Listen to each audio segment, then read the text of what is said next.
ఆ అమ్మాయిది రివీల్ చేయకూడదని నేను అనుకున్నాను. కానీ ఇప్పుడు కిరణ్ రాయల్ చేస్తున్న ఈ ప్రచారానికి ఇవన్నీ అబద్ధాలు, ఇవన్నీ ఏదో క్రియేషన్స్ అని చెప్తున్నాడు. దానివల్ల నేను రిలీజ్ చేయాల్సి వస్తుంది. దయచేసి ఆ అమ్మాయి నన్ను క్షమించాలి అని నేను కోరుకుంటున్నాను. నేను మీ వెనుక భూమన కరుణాకర్ రెడ్డి గారు కానీ అభినయ్ రెడ్డి గారు కానీ ఉండి నాకు ఏ పార్టీలతోనూ సంబంధం లేదండి. నాకు ఏ పార్టీలతోనూ సంబంధం లేదు. నాకు ఎవరూ తెలియదు కూడా. నేను ఎవరితో మాట్లాడాలని నేను అనుకోవట్లేదు. నేను ఒంటరిగా పోరాటం చేస్తున్నాను. ఒంటరి పోరాటం చేస్తూనే అడుగుతున్నాను. నేను ఎక్కడ ఆడపడుచున్నా నిలబడతానన్న పవన్ కళ్యాణ్ గారిని, జగన్మోహన్ రెడ్డి గారిని, చంద్రబాబు నాయుడిని ముగ్గురిని అడుగుతున్నాను. నేను నాకు న్యాయం జరిగేలాగా చెయ్యండి, నాకు అండగా నిలబడండి. నేను ఒంటరి మహిళని, 2 బిడ్డలను పెట్టుకొని ఉన్నాను. నాకు ఎప్పుడు ఏం జరుగుతుందో తెలియదు. అతను ఎవరిని పంపించి నన్ను చంపిస్తాడో నాకు తెలియదు.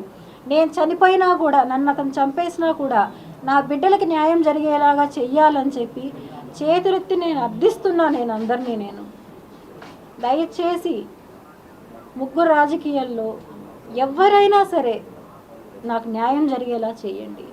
ప్రజలు చేస్తారా, అది పోలీసులు చేస్తారా, మీడియా చేస్తారా అనేది కాదు. నాకు న్యాయం జరిగేలాగా చేయాలని చెప్పి నేను అందరినీ అర్థిస్తున్నాను. నేను అలాగే ఇలాంటి నీచుణ్ణి మాత్రం దయచేసి వదలొద్దండి అని చెప్పి కూడా చెప్తున్నా. ఇంకా ఎంతమంది జీవితాలు నాశనం చేస్తాడు ఇలాంటి వాళ్ళు.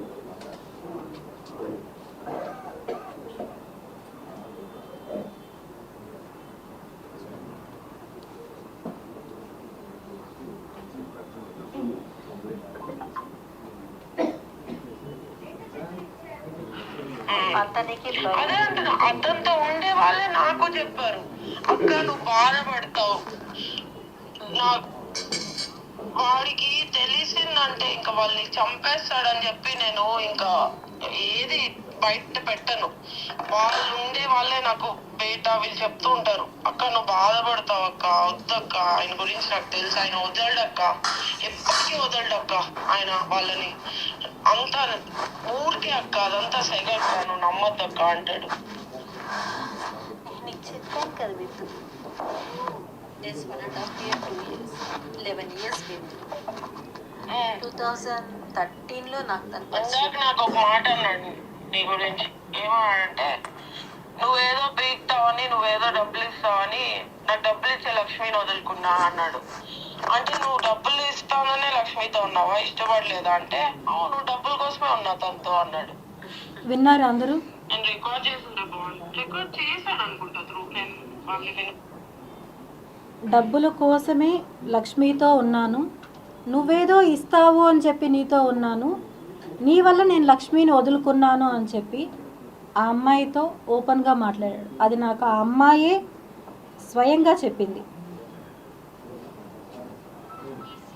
ఆ తర్వాత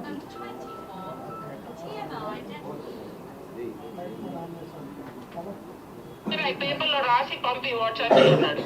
ఎట్లా గుర్తుంటాయి అవన్నీ? సేమ్ అదే, నేను కూడా అదే అంటున్నా, ఎలా గుర్తుంటాయి అవన్నీ? ఓన్లీ నేను క్యాష్ పరంగా ఇచ్చింది మాత్రం ఇస్తాడంట తిరిగి. ఏమంటున్నాడు, అందరు ముండలు ఒకే టైపు, అందరు సెటిల్ చేసుకోవాలనే చూస్తారు, అంటే నీకు ఫ్రీగా డబ్బులు ఇచ్చేసి వెళ్ళిపోవాలి, ఉన్ని నాయన నీకు, నువ్వు నీ పెళ్ళాన్ని నీ ఫ్యామిలీని బాగా చూసుకో, మేము ఇచ్చిన డబ్బులతో అని ఇచ్చేసి వెళ్ళిపోవాలి. మాన్సా కూడా సెటిల్ చేయించుకొని డబ్బులు తీసుకొని వెళ్ళిందంట. నువ్వు అడిగావంట డబ్బులు, ఇప్పుడు నేను అడుగుతున్నానంట, మీరంతా ఒకటే అంటున్నాడు. నేను ఖచ్చితంగా అడిగాను మిద్దు, కానీ నేను అడిగాను. ఇప్పుడు నేను ఎప్పుడు అడగలేదు, నిజం చెప్పాలంటే నేను ఇన్ని రోజులు అడగలేదు లక్ష్మి, ఎప్పుడు డబ్బుల గురించి ఎప్పుడు రాలేదు. కానీ ఇప్పుడు ఈ రోజు డెఫినెట్లీ అడిగాను. నేను ఎందుకు అడిగాను చెప్పనా, ఎంత అవమానించాడు నన్ను వాళ్ళ ఇంట్లో. నా డబ్బులు తీసుకొని, నా డబ్బులు తినేసి, నన్నంతా అవమానించి, ఇప్పుడు ఫోన్ చేసి నువ్వు నన్ను తలెత్తుకోనికుండా చేసావు నా వీధిలో. ఇప్పుడు నేను ఈ రోజు అంతా బయటకి కాళ్ళు అడుగు పెట్టలేదు, భయం నాకు పెట్టాలంటే, నా పరువు పోయింది నిన్నటితో అంటున్నాడు. మొత్తం వాడు చేసింది. నేను కారులోనే కూర్చున్నా, దిగను కూడా లేదు. దిగు అది ఇది అని గట్టి గట్టిగా అడిచి నన్ను లాగి తోసి అన్ని చేసిన వాడు. అప్పుడు పక్కింటోళ్ళు ఎదురింటోళ్ళు అందరు చూసారు. అప్పుడు ఎవరు తీసుకున్నట్టు, ఎవరి పరువు ఎవరు తీసుకున్నట్టు? నేను తీసానంట పరువు. మొత్తం వీధిలో తెలిసిపోయింది. ఇప్పుడు నా పరువు పోయింది, నా లైఫ్. ఇది మళ్ళీ నేను సపరేట్గా సెండ్ చేస్తానండి. ఇప్పుడు పేరు నేను చెప్తాను. ఇలా నా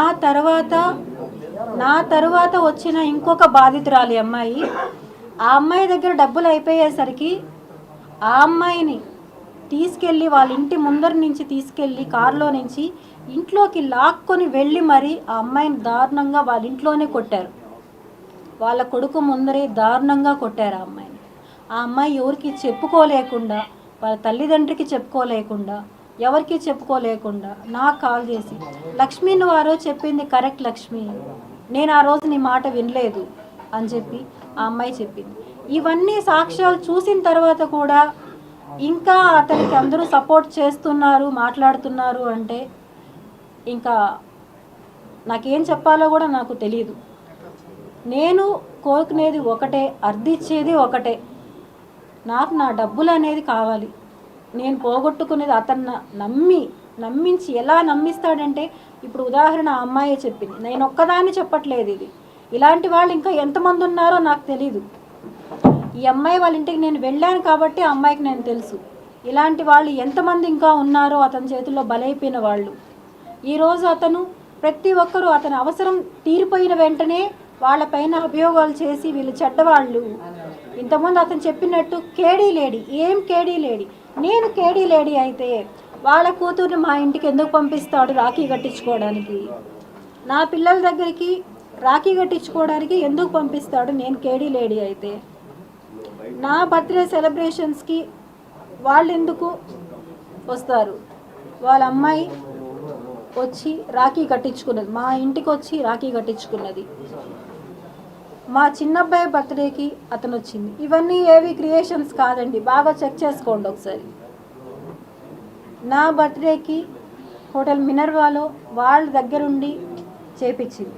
నేను కేడీ లేడీ అయినప్పుడు ఎందుకు చేయాలి? అతను నన్ను గాయపరిచిన ఇది, అతనే తీసుకెళ్ళి హాస్పిటల్లో స్టిచెస్ వేయించిన ఇది, గాజు పెంకు పైన నన్ను తోసేసి దారుణంగా తోసి బ్లడ్ అవుతుంటే ఆ గుడ్డ చుట్టి నన్ను తీసుకొని వెళ్ళి హాస్పిటల్లో స్టిచెస్ వేయించిన ఇది కాదు అని చెప్పి అతన్ని కాణిపాకంకి వచ్చి ఒట్టేయమని చెప్పండి, నేను ఒప్పుకుంటాను. ఆ అమ్మాయి ప్రతి ఫంక్షన్కి వాళ్ళ కూతుర్ని మా ఇంటికి పంపిస్తారు. ఈరోజు అతను డ్రింక్ చేసి మా ఇంట్లో డ్యాన్స్ వేస్తున్న ఒక్క ఫోటో. ఇవన్నీ ఏవి కాదు, క్రియేట్ చేసినవి కాదు.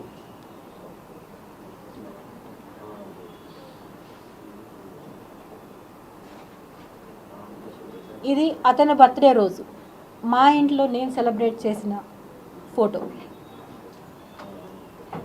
ఆధారాలు బయట పెట్టాలి అంటే అతను ఒక్క నిమిషం కూడా ప్రాణాలతో ఉండలేడు. అన్ని ఆధారాలు నా దగ్గర ఉన్నాయి అతనివి. అతను చేసే దుర్మార్గాలు ఎలా అయితే మోసం చేశాడు అని నేను మీకు ఇప్పుడు కొన్ని మాత్రమే చూపెట్టాను.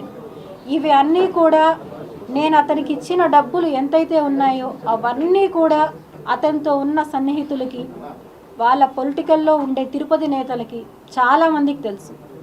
వాళ్ళు వచ్చి నేను వాళ్ళ పేర్లు చెప్పానంటే, వాళ్ళు వచ్చి నేను ఇవ్వలేదు అని కాణిపాకంలో వచ్చి ఒట్టేశారంటే నేను ఇది ఇక్కడితో వదిలేస్తాను. నేను ఓపెన్గా చెప్తున్నాను. అతని సన్నిహితులు, అతనితో ఉండేవాళ్ళు, అతనైనా సరే ఎవరైనా